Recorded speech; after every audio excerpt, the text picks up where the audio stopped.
So Omkar's first question was, what's the need for renunciation? Why do you have to give things up? Well, my simple answer to that would be, if I've got something really, really valuable to give you, but your hands are already full of so many other things which are not as valuable, then if I'm willing to give you something very, very valuable, what's the first thing you got to do? Lose the one you have. You got to put down what's already in your hands, otherwise I can't give you something more. You may say, no, but just give me everything. But you can't have everything because you only have limited hands. So therefore, the idea of renunciation in spirituality is not that actually you're giving up, but actually you're letting go to get something better. So sometimes people think spirituality, I'm gonna not be able to do this, I'm gonna be restricted from this, I'm gonna be blocked from doing this. They think that's what spirituality is. Yes. But that's just the first step. But then the second step is that you get something 100, 1,000, unlimitedly times better. But you can only get it if you let go first. And so it's not just monks that become renounced, but even any spiritual practitioner, even if they live in the world, even if they're married and they have families, even they practice renunciation. Because you can only get something higher when you give up the lower. Okay. And that's the concept behind renunciation. So does anyone have a question on that? Yes, there's a question over here. Hi, Maharaj. My name is Muhammad. Mohammed, nice to meet you. I really liked your example of giving away to receive. Yes. However, just to make it more clear for me to understand, you say that your hands can only receive limited. But when we're talking about spirituality, we're not receiving with our hands. We're receiving with our soul. Yes. It is unlimited of how much we can receive. Yes. Can you explain that further? Thank you. Wonderful. Thank you, Mohammed. That's such a thoughtful question. When we say we have to give things up, it's not just a matter of capacity that we're talking about. We're saying that you have to give up things which create a certain type of mentality and desires and a certain type of consciousness that blocks you from receiving other things.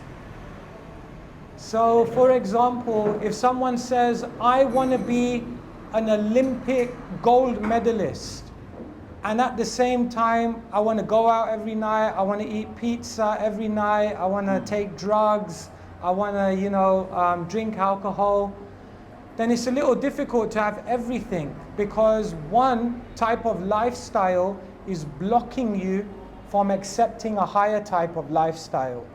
And so when we talk about giving up, it's not because the soul has a limited capacity, but it's because there are certain things which impede the soul from experiencing the higher thing.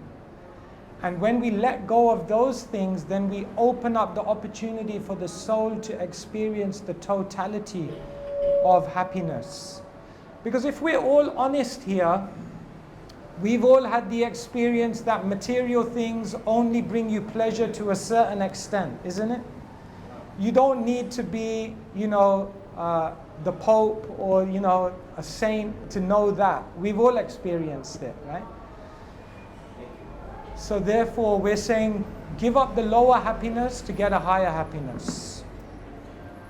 Makes sense? Yes, at the back. Hare Krishna. So what is the difference between renunciation and detachment? Which is superior? What is the difference? Okay, very good question. What is the difference between renunciation and detachment? Actually, renunciation and detachment, they're used in pretty much the same way. When you renounce something or you detach yourself from something, it means walking away from something. So renunciation and detachment, they basically mean the same thing. But in the spiritual context, renunciation and detachment don't only mean walking away from something, but also grasping something higher. Yeah, is that better? Okay. Turn on. Can you hear me better? Icon. Hello? Hare Krishna. Hare Krishna. Ah, that's okay. No problem. So renunciation and detachment just mean it's not just giving up, but it's also taking something higher. Okay. Can you hear me better now? Okay, that's much better. Yeah. So yes, renunciation and detachment basically mean the same thing. Nathan, hujan connect ya. Yeah. Hujan In connect. Sanskrit, there are different words. But the main point I'm making here is that renunciation is not just to give up something, but is to give up something to get something higher. Basically, in Sanskrit, the word for renunciation, you may have heard it, is vairagya. Have you ever heard that word? Vairagya. So vairagya means to give up. But vairagya in Sanskrit has a double meaning. Vairagya also means vishesha raga. Vishesha means special, and raga means attachment. So the Sanskrit word for detachment also means a special type of attachment. Because giving up something and getting something higher go hand in hand. So spiritual life is not dry, spiritual life is not boring, spiritual life is not about denial, spiritual life is not just about walking away from the world, but spiritual life is about walking away so you can experience something higher. Is that okay? Thank you. There's another question over here. So, Hare Krishna. So, Maharaj, if, for example, I give you $1 million as a person of trust, what would you do? So Brian wants to give me $1 million. Thank you. I'll accept. And now he wants to know what am I going to do with it.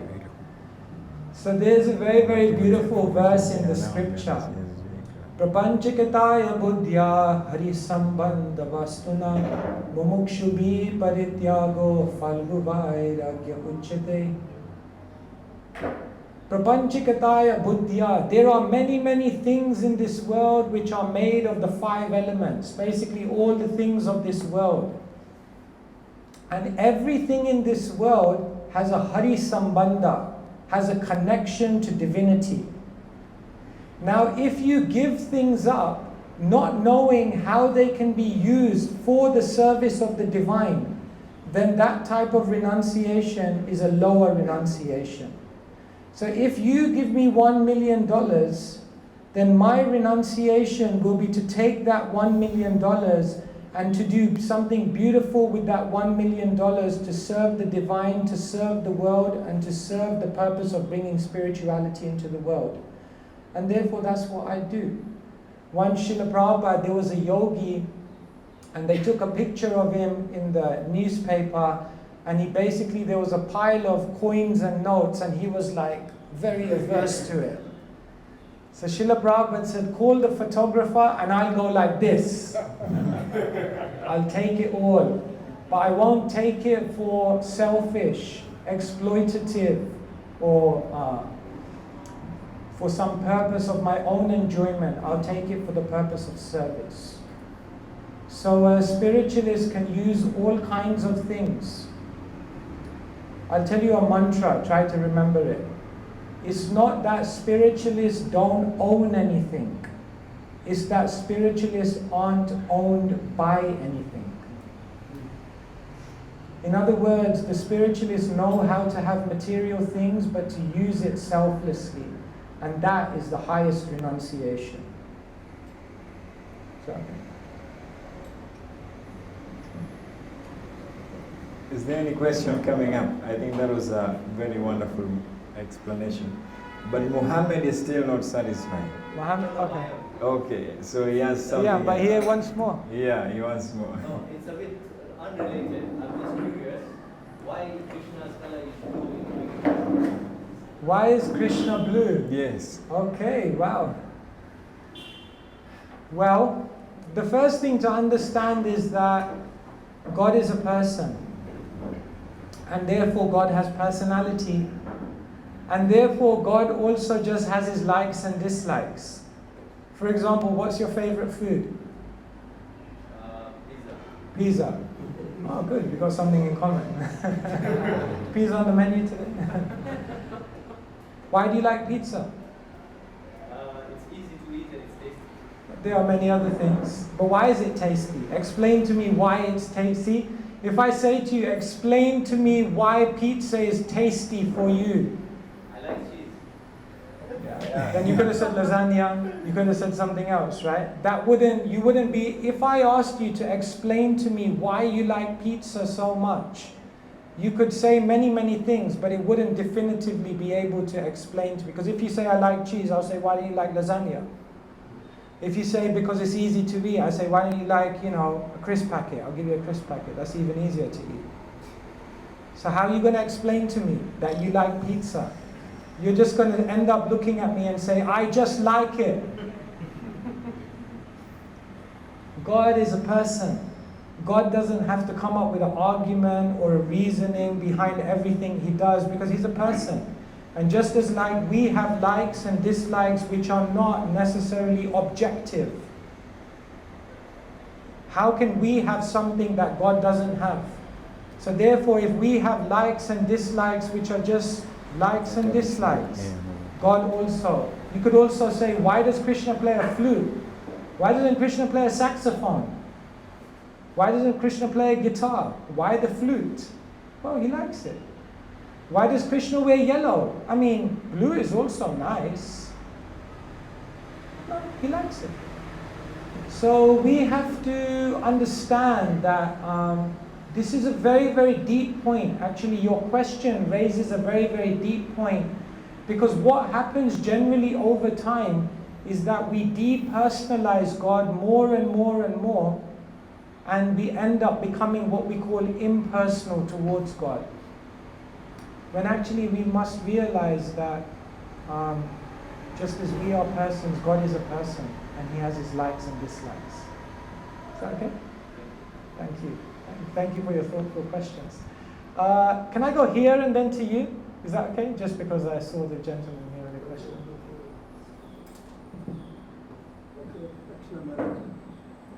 My name is Martin. I've been here for the last 7 years. Can we give you a mic? It might be easier. Can we give people a mic? Yeah. If it will stretch. Yes. Oops.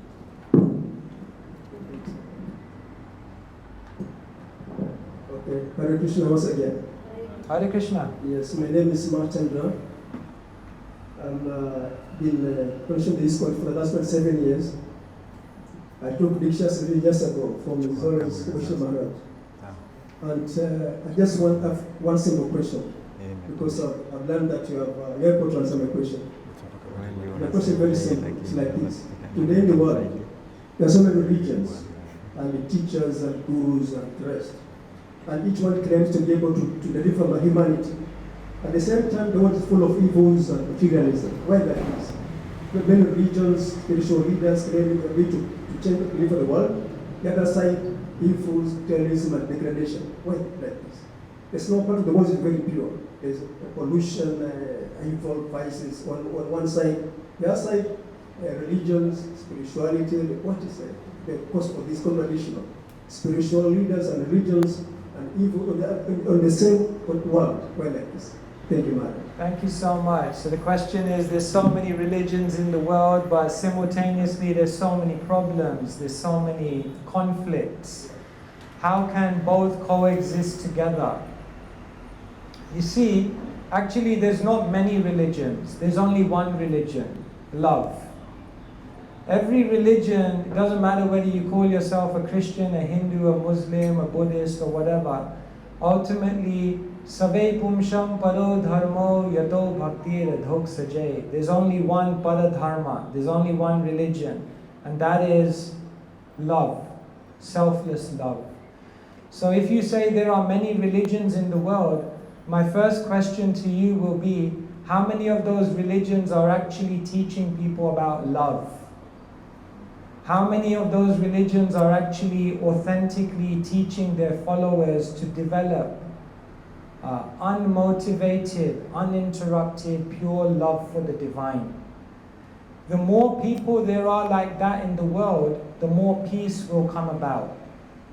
But what we're actually finding in the world is that under the name of religion, people are creating conflict, people are becoming more materialistic, people are creating all kinds of complexity and division in the world based on religion, and they're basically using religion, the pure, perfect thing, for the wrong purpose.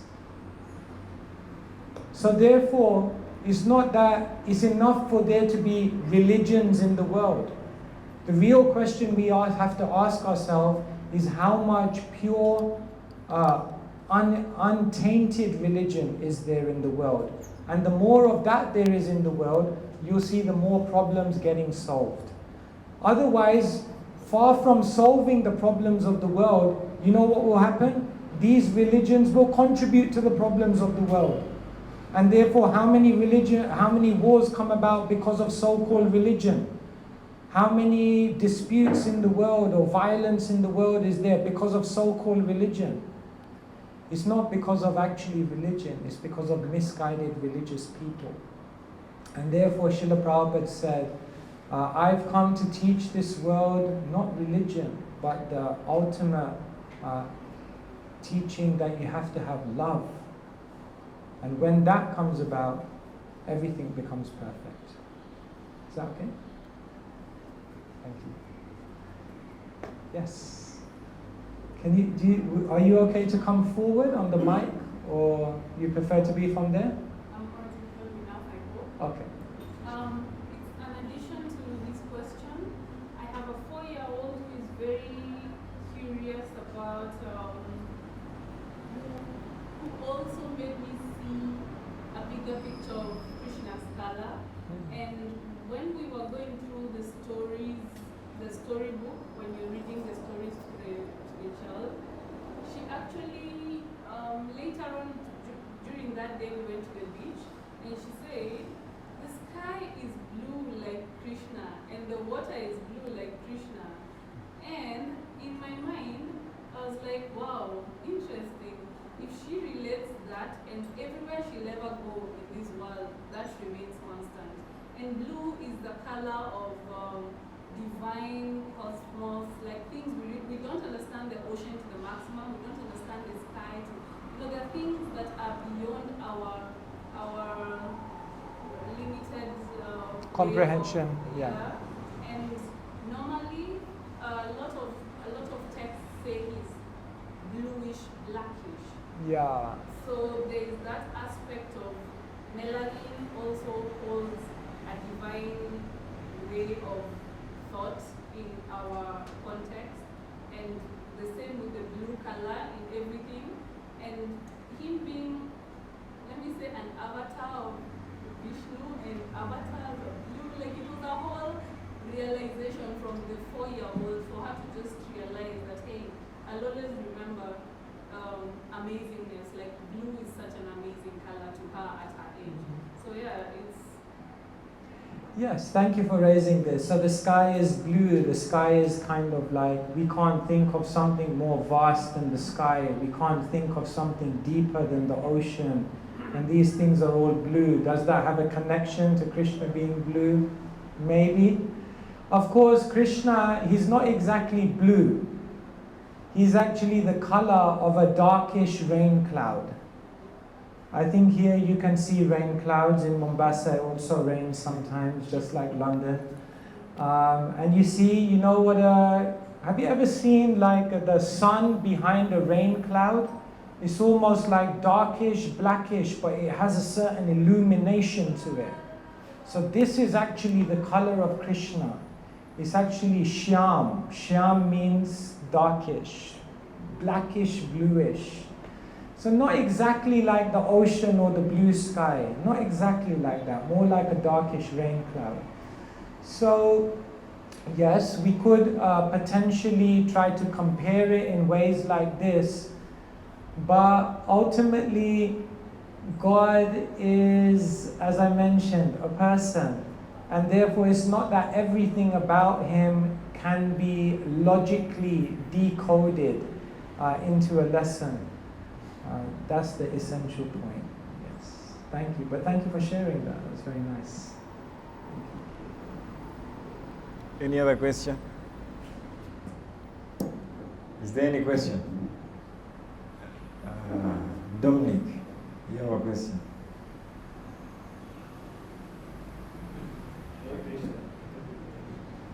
My question is, what is a cult? What makes Krishna conscious not to be a cult? What is a cult? Yes. And what makes Krishna consciousness not a cult? It's funny you should ask this question. I was doing some research on this the other day. Okay, I'm going to tell you some of the main characteristics of a cult. And you tell me if Krishna consciousness fits in with this. Ready? This is according to the internet, so it's definitely true. Some signs of a cult. Number one, they dress and have a culture which is very different to the mainstream world. Sound familiar? Number two, they often tell you to repeat something again and again and again that puts you into a different state of consciousness. Sound familiar? Another aspect of a cult, they have a charismatic leader who they believe is faultless in all ways. Can you think of anyone like that?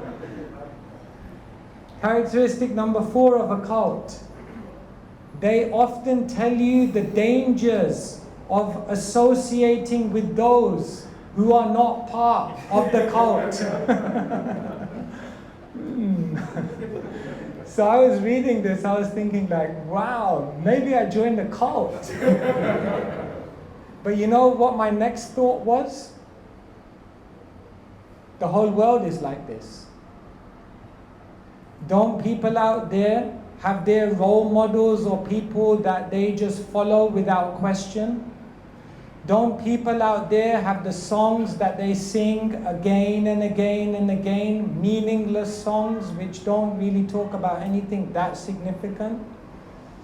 Don't they out there have groups that close and discriminate sometimes against others or keep a distance from others? So actually, everyone in this world follows these things actually. Because everyone in this world is actually looking for community, is actually looking for meaning. Nowadays in the world, when they talk about a cult, what they're basically talking about is a group which stops you from thinking for yourself, right? The ultimate argument why Krishna consciousness is not a cult is because when you come to Krishna consciousness, you actually start thinking for yourself for the first time in your life.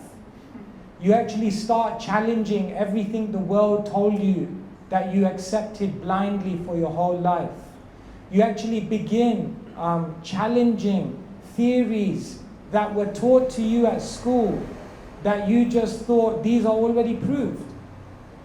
Krishna consciousness is the thing that actually makes you think critically. In the Krishna consciousness movement, we encourage people, challenge. That's why we're doing this talk tonight. Challenge us, question, raise your doubts, and let's talk. And let's actually see what's the real truth. So in the Krishna consciousness movement, we can't say it's a cult because it actually makes you think on a higher level.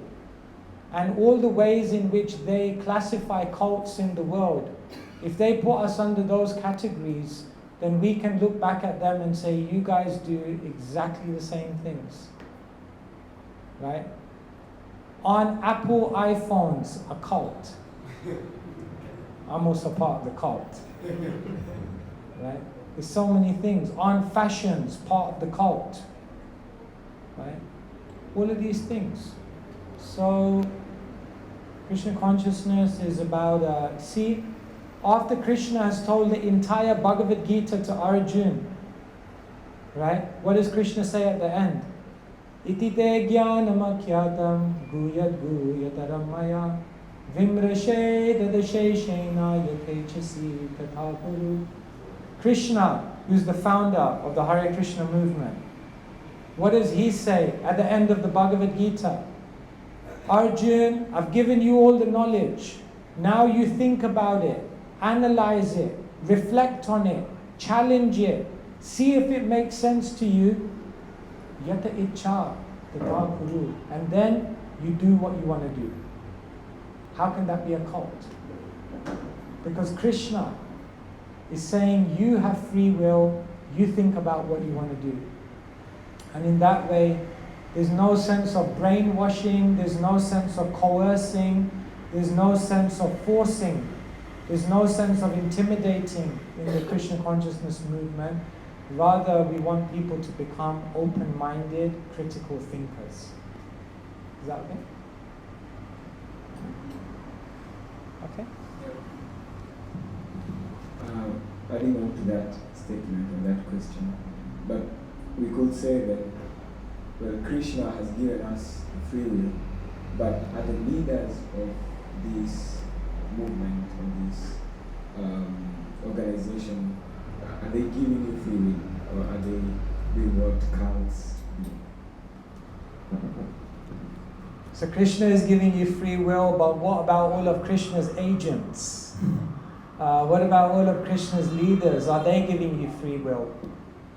Therefore, when you come to this movement, it's not that you can't question the leaders. It's not that you're supposed to stop thinking when you come to this movement. Even Srila Prabhupada said, if I stop teaching what Krishna teaches, you should also reject me. So therefore, there's no point in spiritual life when you stop thinking. When we read Krishna's words, Krishna is telling us, think about what I have to say and then do what you want to do. And when a leader is telling you something, you also think and then you do what you feel is right. So you should never give up your thinking capacity. It's not that now you join the Krishna consciousness movement, you should stop thinking and just follow blindly. No. You're always a thinker. You're always seeing things. And how will you know that the leader is actually a leader following? Because in our tradition we have a three-way checking system. Guru, Sadhu, Shastra. And all three should be in agreement. And if you see that, then you can understand, yes, this is a leader worth following. So that's why you have to become very conscious yourself and very aware. Is that okay? Maharaj, just coming to today's topic, material problems, spiritual solutions. So I was just wondering, and I think also the crowd is relating that there's so much problem in the material world, and we are trying to promote spirituality. So can you please tell us then what is the importance of spirituality? Because everyone is suffering, to look for food, shelter, to look for education. So how is really spiritual knowledge beneficial if everyone is still spending material? Let's go back to the topic. Yeah, I think so. But there's a How is spirituality actually the solution to the problems of the world? If we were to shout out some of the main problems in this world, just shout out some of the main problems the world faces. Okay, health problems, poverty, diseases. Okay, just stop there. We could go on all night. Let's just take those three, okay? Diseases, poverty, and war. Okay, let's now what I want you to do with each one of those problems of the world is go back and ask yourself, what is the root cause of that problem in the world? Okay, so for example, if you trace back, what's the problem of disease? And if you go right back to the root, what you'll actually find is the root cause of problem of disease in this world is unnatural living. When people live in artificial ways, then what happens is they create artificial problems. And then what they do to solve the artificial problems is they create artificial solutions. And the artificial solutions create more artificial problems. And in that way it perpetuates. Have you ever heard of the cobra effect? Never heard of this? In India, at one point in history, there was an outbreak of cobras. Cobras, snakes. So you know what the Indian government did? They said, we're going to solve this problem of cobras. And you know what they did? They said, we put out a bounty. Anyone who comes to us catching 5 cobras, we give them a certain amount of money. Right? They thought this was a great solution. Indians know how to make money. So you know what the Indians started doing? They started breeding cobras. Yeah, breed them. Give more cobras, get more money. Indian government after 2 months realized, oh my God, we put this bounty out to reduce the cobras. There's more and more cobras. Like, where are all these cobras coming from? They realized these guys are breeding the cobras. So immediately after 2 months, they said, stop. No more bounty, no more reward. Then all these people breeding cobras said, no more reward? Okay, boom, let them all free. The number of cobras increased by 20 times. That's what happens when you try to create an artificial solution. You make the problem 10 times worse. So why is there disease in the world? Because people live unnaturally. Why is there poverty in the world? Because there's greed within people. Shall I tell you a statistic? Don't fall off your chair. 99% of the wealth of the world is owned by less than 1% of the population. If that doesn't make you worried, I don't know what will. That is a problem. Because there's such a divide. And therefore there's exploitation. And therefore there's all kinds of inequality in the world. Why is there poverty? Mahatma Gandhi said there's enough in the world for everyone's need, but not for everyone's greed. Why do we have poverty in the world? Is it that there's not enough? Did you see this bird starving? Did you see the dogs on the street? They don't have enough food? No, everyone has. But why are the humans starving? Because of greed. Why is there war in the world? Because people have envy, people have anger, people have all kinds of material desire, and therefore they create war. So here you're asking me, how is spirituality going to solve the problem? Spirituality is going to get to the root of the problem. You see this fan up here? There was have you ever heard of IIT? IIT is like Indian Institute of Technology. It's the best university in India. So in IIT, the competition in academics, some of you at university, you know it can get competitive. It became so competitive that students started getting so stressed out about their exams that some of the students started committing suicide by hanging themselves on the fan. You know how the university responded? We're going to solve this problem. How? Move the fans. We'll take all the fans out of the rooms. I mean, you would have thought a bit more intelligence from people at IIT. I mean, there's a deeper problem here. If they don't commit suicide from the fan, they're going to do it some other way. You're not going to solve it by just doing that.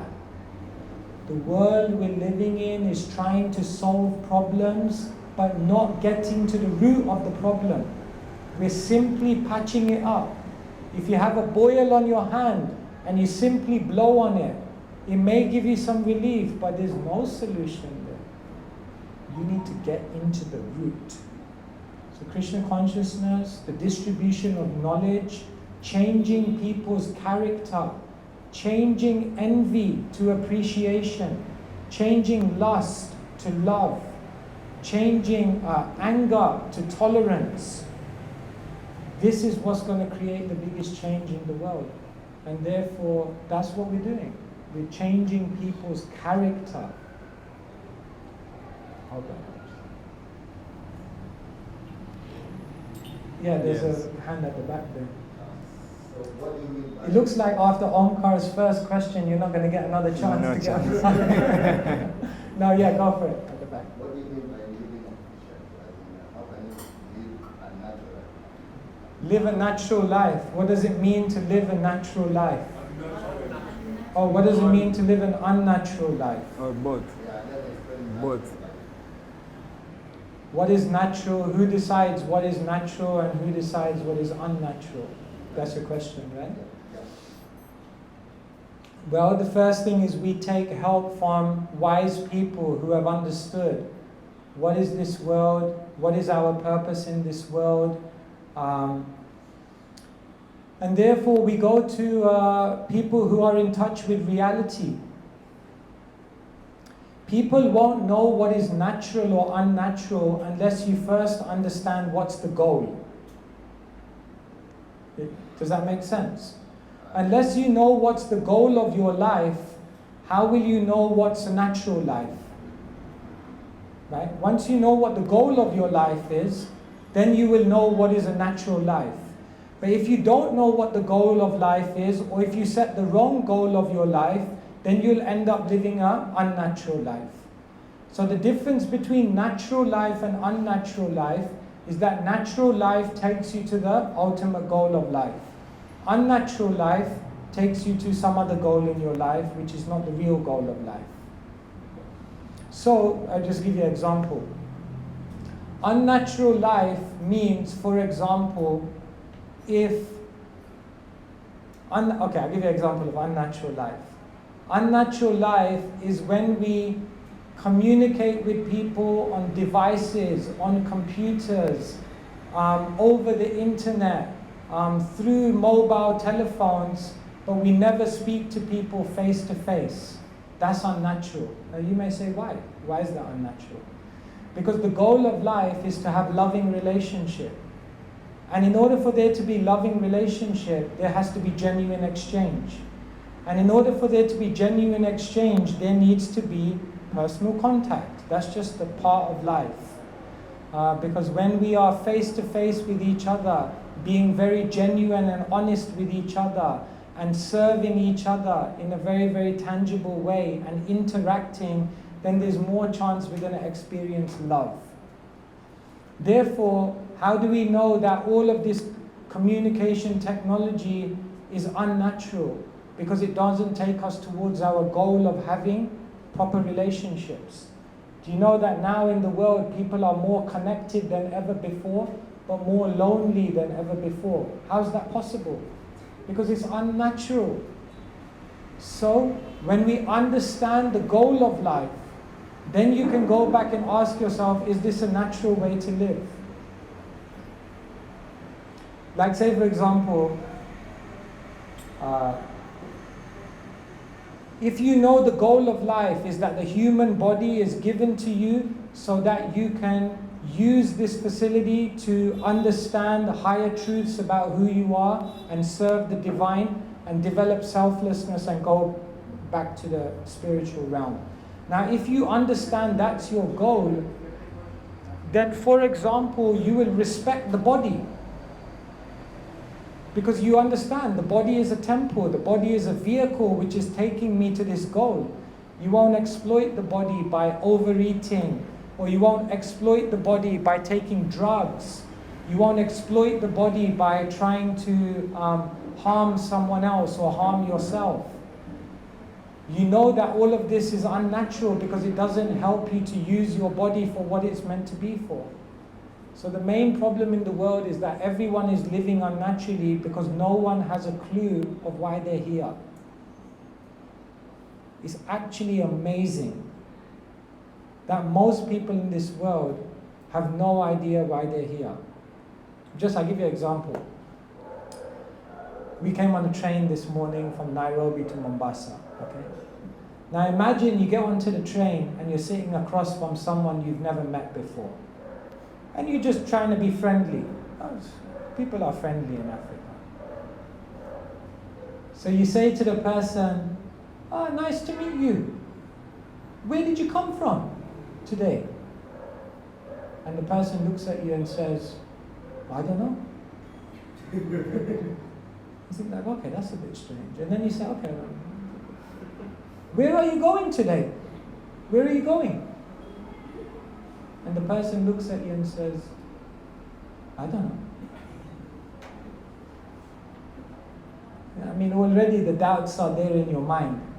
And then you look at the person and you say, like, what are you doing on this train? I don't know. I mean, by now you're going to start thinking like, maybe we should call the psychiatrist, or does this person need to... They have no idea where they're coming from. They have no idea where they're going. They have no idea why they're on the train, and they're just happily there. I mean, it's completely strange. But then if you walk out in the world and you say, "Why were you born in this world?" I don't know. Well, what happens to you after you die? I don't know. Well, what's the real goal of life? I don't know. I mean, it's mad. People have no idea. And they just think it's okay. That's a big problem.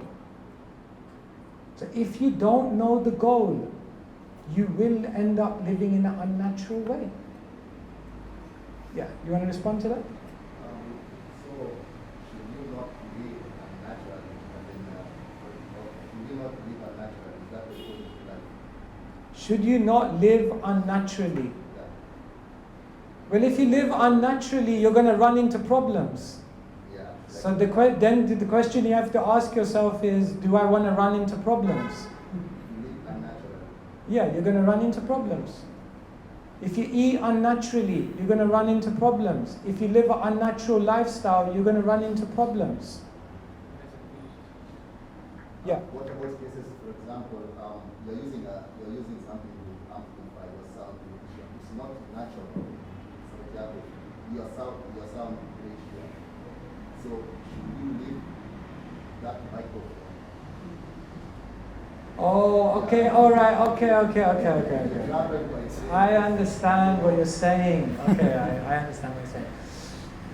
So here I am talking about how terrible technology is and how, people are more lonely. And then, I've got my iPhone, my mic, and all this stuff. So am I not living unnaturally? The first thing is, remember what I said. It's not that spiritualists don't own anything. It's that they're not owned by anything. So we are using technology. We're using all these things, but we're very, very careful. We don't allow ourselves to be dominated by these things. We only interact with these things for the purpose of serving the world and helping people to understand what is natural and what is unnatural. We also try to keep these things in check. Even on the way here, we were talking about social media. And we were talking about how it can be so powerful, but we were talking to each other that it can also compromise us, so we should be very, very careful. So we interact with technology in the most natural way possible to give out a natural message to the world, while being very, very conscious that we don't get drawn into living an unnatural life. If we don't use this technology, how many people can we reach? How many people can we share this beautiful knowledge with? Therefore we use it, but we use it with caution. Otherwise, you're absolutely right. We will also become implicated in an unnatural life. Does that answer your question? Yeah. Thank you for your question. Appreciate that.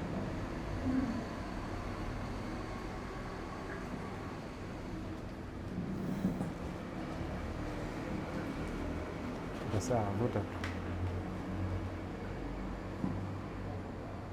it is just a short comment, Maharaj, that my husband and me we just met with an Ayurvedic doctor in Gujarat, and so he said that with phones and internet that nothing doing before 8 o'clock in the morning in general for every person, and nothing doing after 8 o'clock. So I just thought that was a very within boundaries, nice principle to take to heart. Yes. So that's a very nice point. Like, we use technology, but we use it within boundaries. Otherwise, we also become victims of becoming unnatural. Thank you.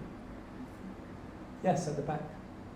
Okay, this another statement you have said about the person in the train who doesn't know where he's going, coming from. Yes. What if he really doesn't know? He just walked up on himself. Yeah, no, that is a very good point. So what about if this person just like woke up, he really doesn't know? Actually, the problem is not that he doesn't know. The problem is if he thinks it's not a problem that he doesn't know. Not knowing is not the problem, because all of us can be in ignorance. But do you understand that it's a problem that you don't know? And what are you doing to try and find out? If the person doesn't think it's an issue, then you're kind of going to be a little scared about that person. Like, what's this person going to do with their life? They have no idea who they are, where they're coming from, why they're here. But if they're like, I don't know who I am, I don't know where I'm coming from, is there someone can help me? I'm clearly going through some medical issue. Okay, then we help them. But most people don't even think it's a problem. Oh, whatever I am, whoever I am, wherever I go after death, whatever this world is about, I need some money. That is strange. Because maybe, just maybe, you'll end up doing all these things in your life and you'll never find happiness because you never took the time to find out who you are and how to really find happiness. It's like this, for example. Say you go into a phone shop, okay? And you say to the person behind the counter, my phone battery is gone. Can you give me a new battery? What's the first question he's going to ask you? The money. What's the first question he's going to ask you? What kind of phone do you have? Now, if he says, what kind of phone do you have? And you say, don't ask such deep philosophical questions about the meaning and, no. If you don't tell me what kind of phone you have, how am I going to be able to give you a battery that works? How can you find happiness if you don't know who you are? Go out on the street, I challenge you, go out onto Mombasa street and ask the first person you meet, who are you? And see what they tell you. Maybe they'll tell you their name. Is that who you really are? Because you could change your name, but you'd still be the same person. People don't actually know who they are. If they don't know who they are, how in the world are they going to find happiness? Yeah, okay, yeah. Please. Now, let's imagine that train as a second person. He sat there and listened to him talk. Sorry, it's just a little difficult to hear you. Could you stand up? If you're comfortable with that, thank you. Yeah, let's say that train as a second person.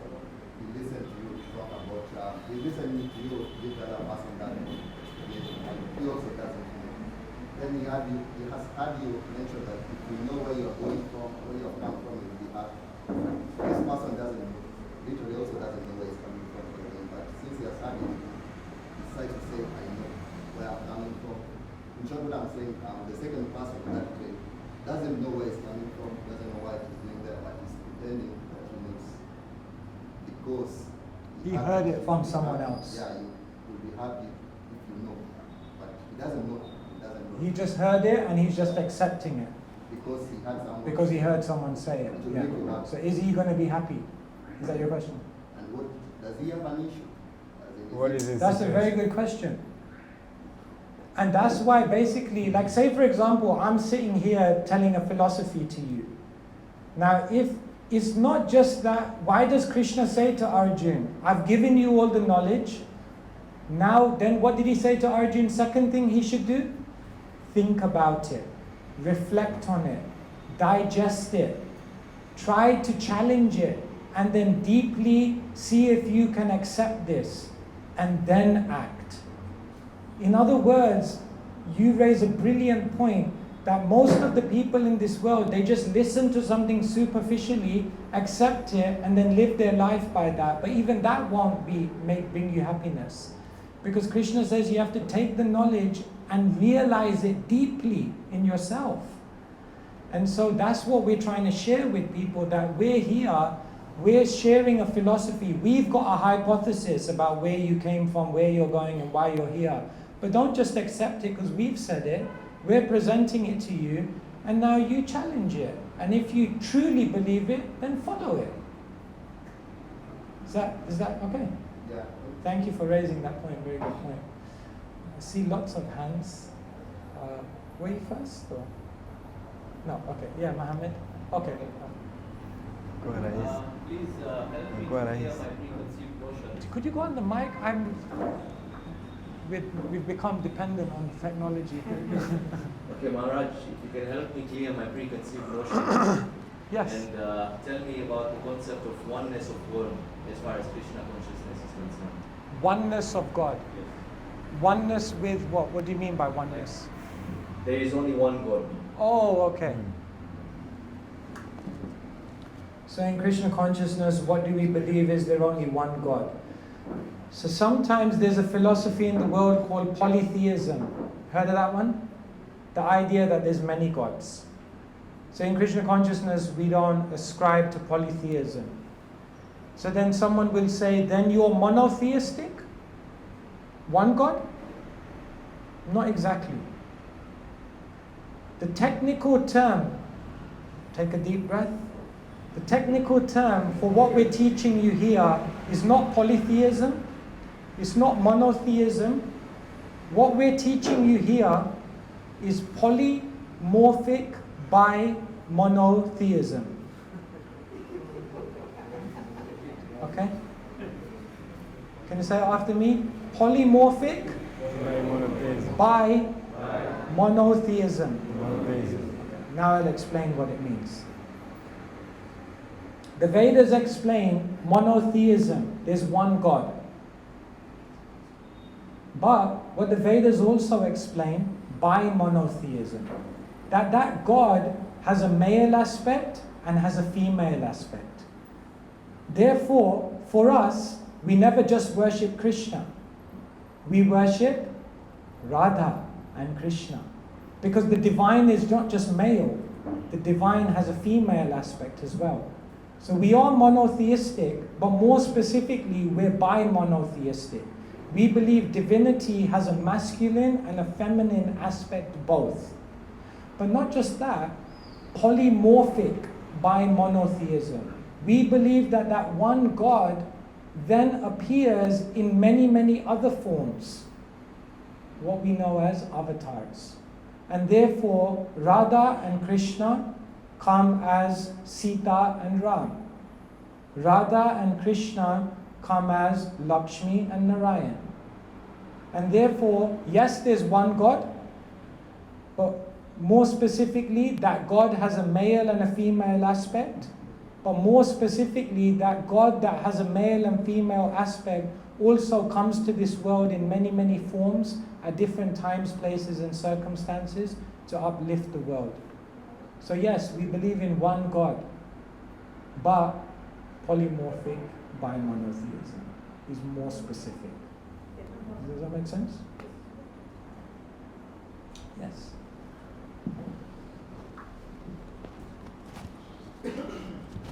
Let me ask this question, and I know I'll be speaking on behalf of the young ladies in the room. Young ladies, when you're asked before you get married and you aspire to get married in future, one of the characters and aspects you wish for is a financially stable man. Hands up. Yeah, thank you for that. So now, with this understanding of today, would like to understand, because women have a role in the Hare Krishna movement, and we would like to have a clear understanding. It's very clear how you explained about the material aspects being like detachment. That is clear. Are we supposed to have expectations on my spiritual man is also going to Materially provide for provide. me, Oh, and is good going question. to, we are not just going to be in a, we are spiritual beings in a physical world. So what does that really, you know, I hope you get it. I understand. And the other question is, what is the role of women in Hare Krishna movement? Okay, wow. Thank you so much. It's amazing being with all of you. Your questions are so incredible. Thank you very much. So your first question is, when you look for a partner, how much emphasis should you put on their material capability? Is that an important thing, or is it just like, how many rounds are you chanting? 16? Okay. You're recruited. No, you're absolutely right. We also have to look at the material. See, at the end of the day, you're living in the material world. And without a stable material situation, it's going to be very difficult for you to spiritually immerse yourself. If you don't have food on the plate, and I come to you and I say, yeah, don't worry, just chant Hare Krishna, you'll be like, well, it's a little difficult. I mean, I'm starving here. Right? So we need a materially stable situation. Therefore, yes, we're Hare Krishnas, we chant 16 rounds, but we also make sure that the car has petrol in it. It's not like, no, we're chanting Hare Krishna, we don't need to go to the gas station anymore. I mean, good luck, you know, if that's your strategy, it's not really going to work very well. So it's not that we live with our heads in the cloud. We're practical. We are trying to give ourselves the best chance to achieve our spiritual goals. You just have to be dangerous when creating the material situation becomes your preoccupation. So if you become so focused on finding a man who's so materially successful that, you know, you just keep, and that becomes the emphasis, and you forget, like, what's the point of, if you have the most stable, secure, material situation in the world, but you don't develop your spirituality from that? Well, in English they say, the operation was successful, but the patient died. I mean, it's not really going to help you much, is it, right? So you don't want just a man who's going to like give you the house by the sea and the color TV. And you don't want just a man who just goes out on Harinam every day but doesn't have a job and you know, can't give you any material security. You need both.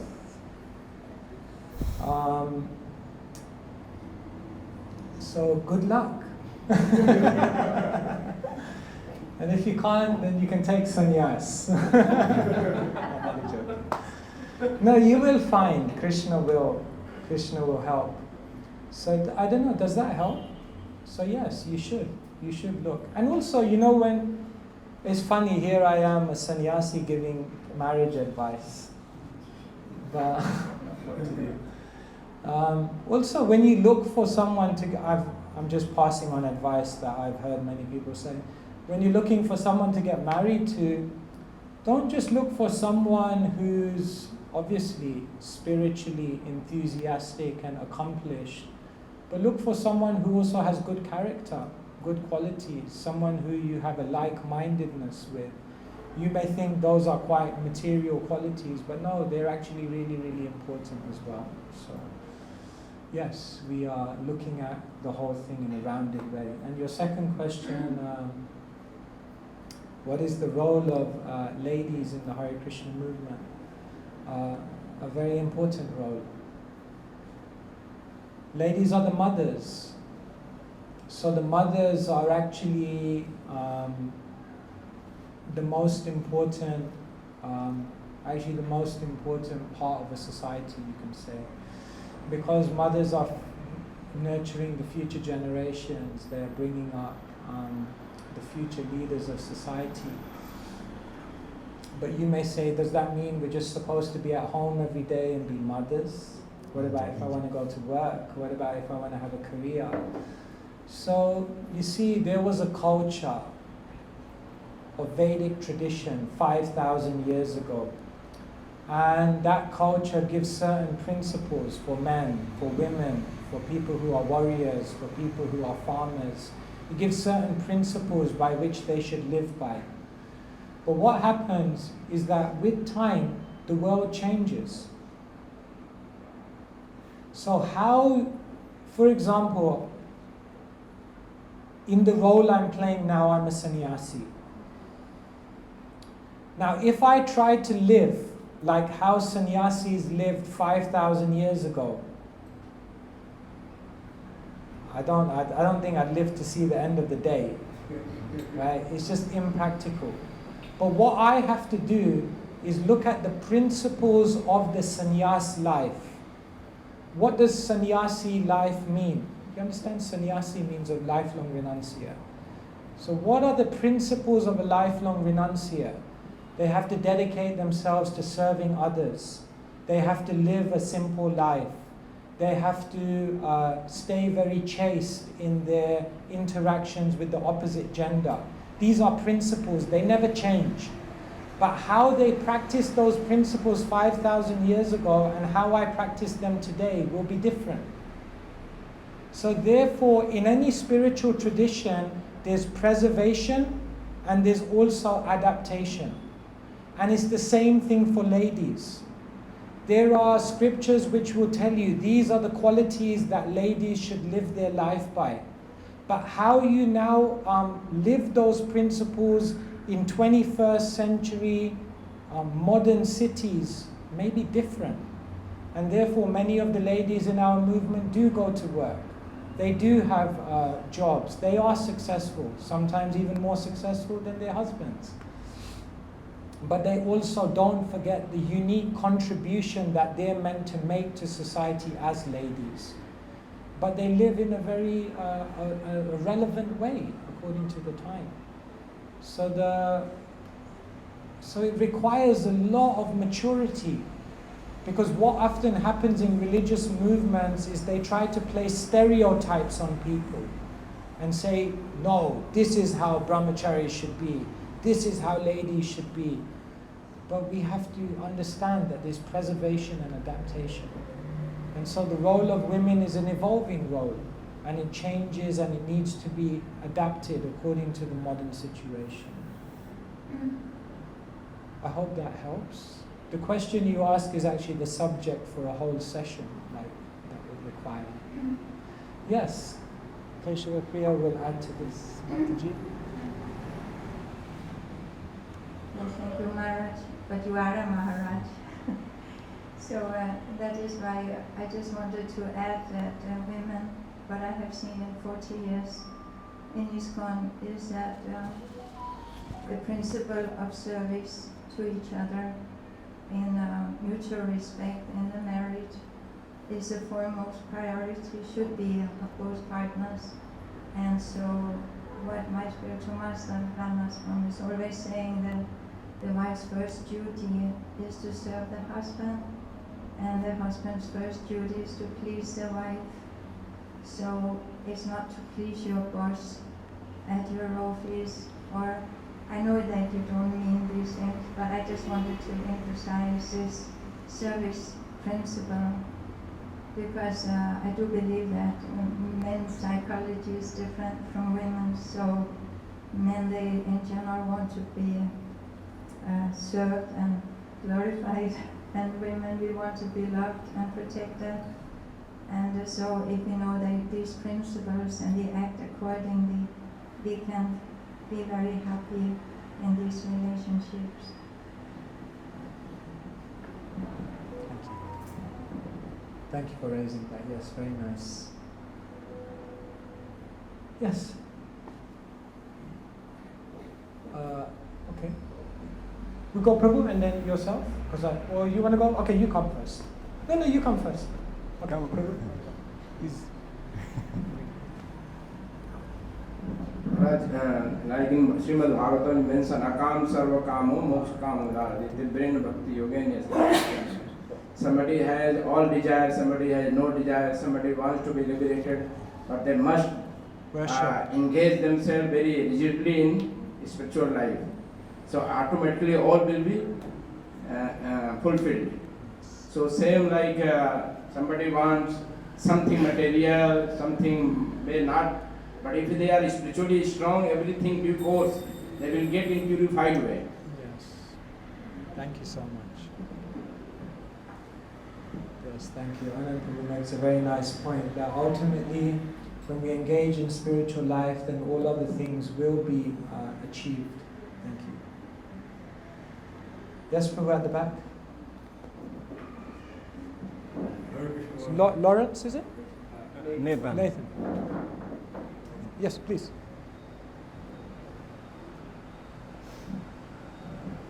Hare Krishna.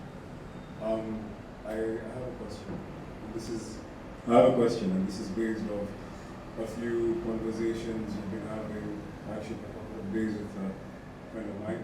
And also it's something that I learned because I joined this movement this last year.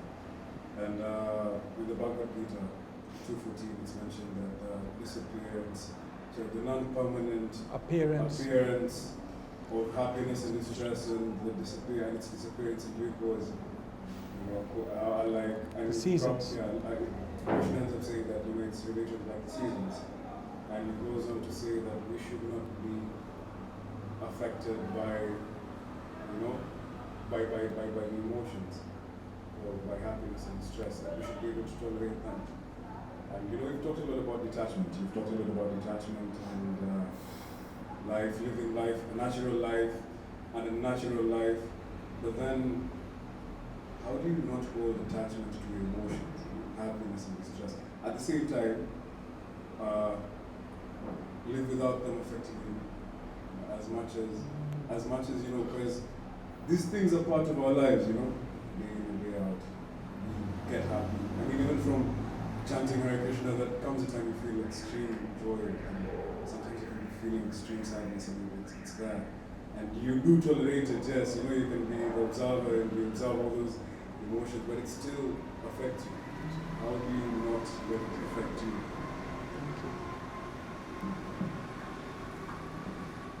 Wonderful, such a thoughtful question, yeah.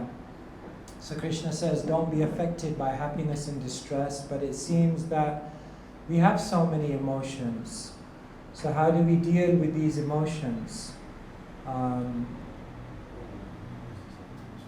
It's not that when you become a spiritualist, you become a stone with no more emotions. Rather, spiritual life is all about emotions. In spiritual life, there's all transcendental emotions. Is it that when you become a spiritualist, you don't feel happy? You mentioned there is happiness. Is it that a spiritualist doesn't feel any kind of pain in their life? The great teachers are talking that when the saints are passing away, they're crying. So does it mean that spiritualist people don't have emotions? Of course they have emotions. But the idea is that those emotions don't cover their intelligence and overwhelm them to an extent that they don't move progressively forward in their life. Like I give you an example.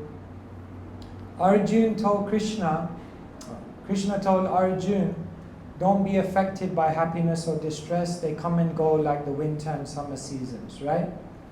Krishna told that to Arjun. At the end of the Bhagavad Gita, Arjun says, I accept totally. I've realized it all, everything you're saying. What happens on the 10th day of the battle? On the 10th day of the battle of Kurukshetra, Arjun's son Abhimanyu is shot down, killed. Arjun says to Krishna, take my chariot there. Arjun comes there, he sees his son has died. And you know what he does? He breaks down crying. Now Krishna doesn't come up to him and say, you already forgot, it's only been 10 days. Krishna says, no, you must grieve. That's your son.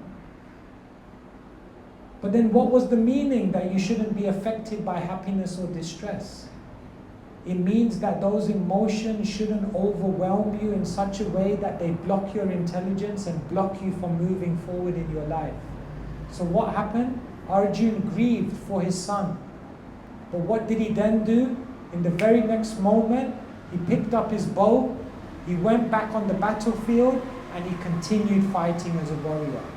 Because he understood what his duty was in life. In other words, emotions are there. But emotions are channeled in such a way that they don't block you from going forward towards the goal of your life.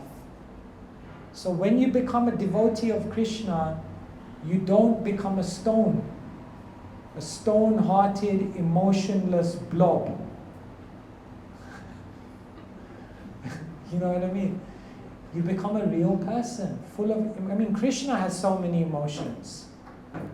Krishna becomes angry sometimes. Krishna laughs. Krishna plays jokes. Krishna is charming.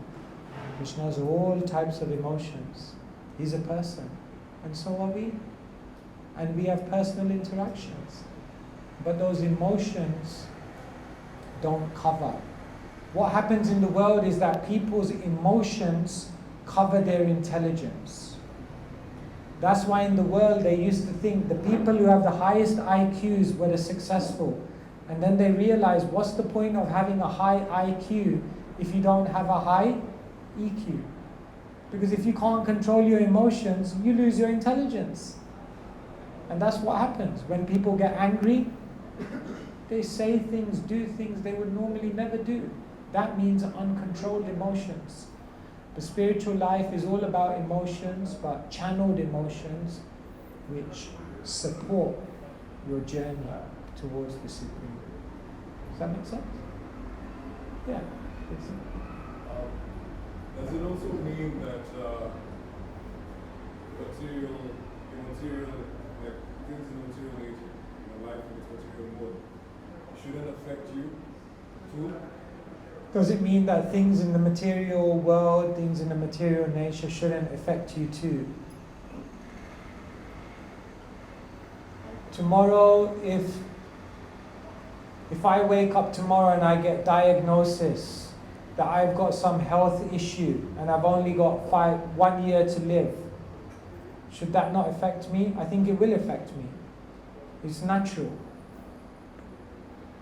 But what the spiritualist immediately does is bring in spiritual wisdom into the equation. And so there's always a sense of we will react to things emotionally. But what happens very immediately is that the spiritualist brings in knowledge to be able to see their emotions through that knowledge and then act in the appropriate way. So should we be unaffected by material things? Maybe in a very high state of consciousness, you will come to the state where you're completely unaffected. Because you're completely out of this world and not really living in this world anymore because your consciousness is completely somewhere else. But until we get there, we may well be affected by material things. But what we then immediately do is see that situation through the lens of spiritual knowledge. Does that make sense? Yes. It may fall down this way. You want to? Hello. Yes. Put it somewhere. Good evening. I'm calling from Maharaj. We can. Just a vegan boy, man. I don't want to have it. First, If you can talk to him a little later. atheist and they practice the art of meditation. And through meditation, they get what they want in life. How can you explain that? Like visualization? Visualization, yeah. How do you explain that? And the second question I'll deal with that one first, because I've got bad memory. Okay, so in the world, there's people that do visualization. They don't believe in God, they don't believe in anything divine, but they, through their own mental practices, they tell everyone here. Like The Secret. You read The Secret, the law of attraction. Consciousness creates reality. So how do we explain this? It may work in some limited sphere because the mind has some power. The mind is powerful, and therefore, even if one doesn't believe in God, just by controlling their mind, they can also do things in this world, right? You know, like for example, Einstein, he was only sleeping for 2 hours a day. He was incredibly focused. He had, complete control over his mind, and therefore he could achieve amazing things in this world. But visualization, it doesn't work completely, because there's another factor that's beyond your control, and that's karma, and that's the divine. So for example, there may be so many people in this world who visualize that I want to manifest $1 million in my life. Do you think every single person gets it? Why is it? Is it just because they didn't have the mind control? Even if they have the mind control, if they don't have the karma or the divine backup, they will not be able to achieve those things. And therefore, we are able to influence some of the outcomes in our life by our own mental and physical capacities. But we are not the complete controller. Because if we were, then people would be achieving all kinds of things out there just by focusing their mind. But they don't. They may be able to manipulate it to a certain extent, but they can't completely control it, because we're not the supreme controllers. So visualization only works in a limited context for a limited amount of time. Afterwards, factors beyond our control then come into play.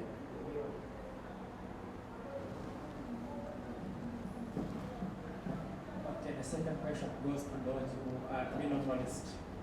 The second question goes to those who are minimalist. Minimalist? Yes. Minimalist. Those people who possess less things. Or those people who naturally simplify their life. Yes. And to modern lifestyle.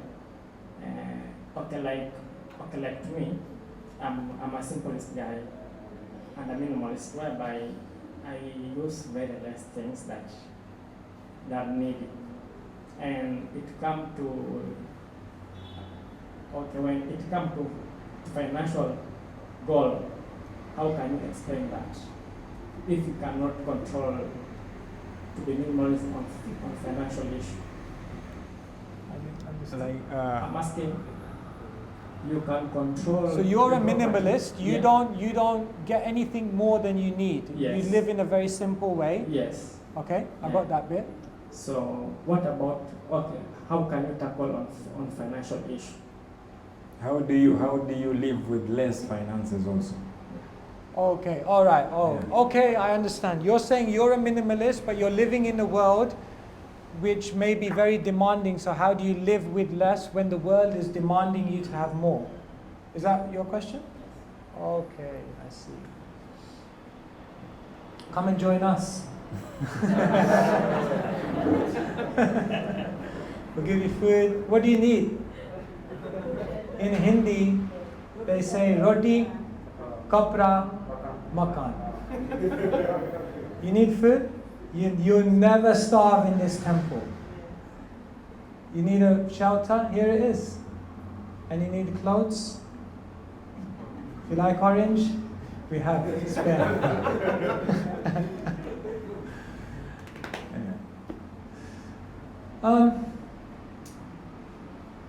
You can live simply in this world, even in a world that's demanding for you to have more. But that requires you to be bold. That requires you to be brave. That requires you to say, I'm not going to go along with the grain of how society tells me to be. And there are many, many people in this world who live very, very simply. I mean, you're here in Mombasa. You know, if you wanted to live simply, you could. You know, you could potentially just, if you didn't move into the Hare Krishna temple, even then you could get a piece of land. You could live very simply if you wanted to do that. You know, and live away from. But the main problem we face is the pressure. The pressure from the people around you. The pressure of expectation from family, friends, the media, your peers. The pressure of the societal norms that tell you, if you didn't do this, you're not a successful person. If you don't have this, you're not worthy. That's actually the biggest problem. The biggest problem is not the practical considerations of how to survive in this world. That most people can work out if you really want to. But the biggest pressure is, are you ready to go against the grain of society and say, I'm going to live in a different way. I'm no longer going to subscribe to your measures of success. That takes bravery, and that takes faith. And that's what most people are lacking. Hope that helps. Yes, at the back. I'm going to add another person on that train. Yeah, this is good. I like your question. What's your name? I'm going to add another person on that train. And before, my name? Yeah, your name? I am Gooding. Gooding, thank you. Yes. Yeah. Before I do that, I have a question. How sure are you? Okay, before in Christianity, let's say during the Roman Catholic times, before it branched out or there were some acts they were doing to show their, how do they put it, piety, their humbleness. For example, you give your wealth to the church, you have a free ticket to heaven. There's another act they used to do, like one for penance. Yeah. Yourself in the streets as you walk. Self-punishment. Yeah. I feel like maybe they are right or maybe they are wrong, but how sure are you? How sure are you that what you are doing is genuine? You gave an example of that yogi. I'm sure it was a yogi. Man was thrown at him, he did not take it. But there's another one, man was thrown at him, he took it.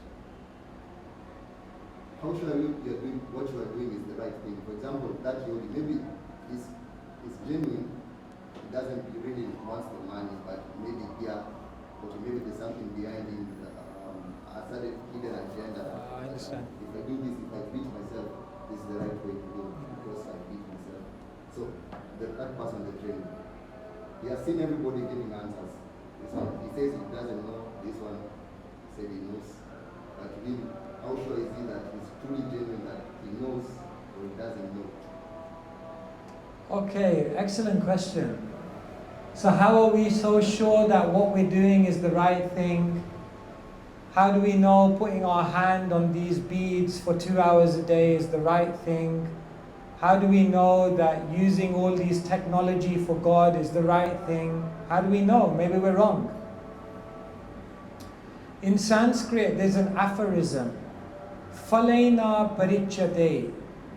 And Phalena Parichate means you know a tree by its fruits.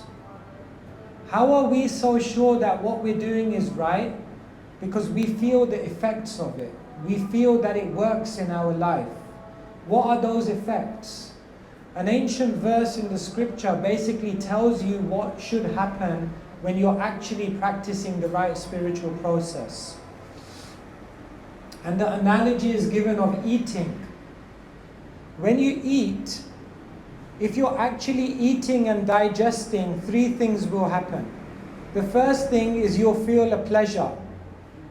The second thing is that you'll feel energization of your body.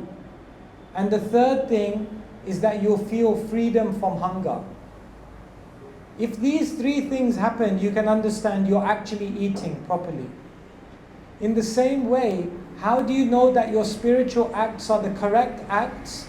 The first thing is you should feel a joy in your life that's much different to any type of joy that you've previously felt in your whole existence. Not just that, the second thing is just as your body becomes energized when you eat, you should feel a connection and a tangible interaction with God. You should have a direct experience of divinity. And the third thing that should happen is that just as you feel freedom from hunger, when you practice genuine spirituality, it should bring about a complete freedom from material desire. Previous attachments, previous desires, previous things that dominated your consciousness should become more and more insignificant because you've got a higher taste. And therefore, these things someone can only verify for themselves. It's not for us to tell you that this works. We can tell you our experience, but ultimately you have to experience it in your own life and then see whether you experience these things for yourself. Now, I can see your hand is up. I'm just going to say one more thing. You may then come back to me and say, how do you know it's not just your own mind telling you this? Is that the question you were going to ask me? Yeah. I knew it. Yeah, I knew you were going to ask me that question. I'm a mind reader. It happens when you practice spiritual life. How do we know it's not? In psychology, they have something called a self-fulfilling prophecy. Have you ever heard of this? So it's like you want to believe something happens, so then you do it, and then you convince yourself that it happened because you had a preconceived notion that this should happen. So how do you know that it's not just your mind? You're in a state of denial. That you're in a state of denial. But to be honest, what other faculty do you have for any kind of discrimination in this world? How do you know when you go into Costa coffee shop and you have a coffee that you're actually enjoying it? How do you know? Can you prove it to me that you're actually enjoying this? I went on holiday to New York, I had a great time. Can you prove it to me? Maybe you just spent lots and lots of money to get there and now you're convincing yourself you had a good time. How do you know anything about anything? How do you know anything about anything? Therefore, at one point, you just have to practice and you have to go with your heart. But, I will say this, and this is a purely subjective statement, so you can throw it away if you want. You will experience it. When you experience this, you will go beyond the intellectual platform. You will just know. But that one, you can take it or leave it. So ultimately, we all have to practice something. At the end of the day, you're going to have to look somewhere for happiness in this world. So if it ain't in the Hare Krishna temple, it's going to be somewhere else. And wherever else you decide to go, you could end up asking yourself the same question. Am I really happy here, or am I just convincing myself I'm happy?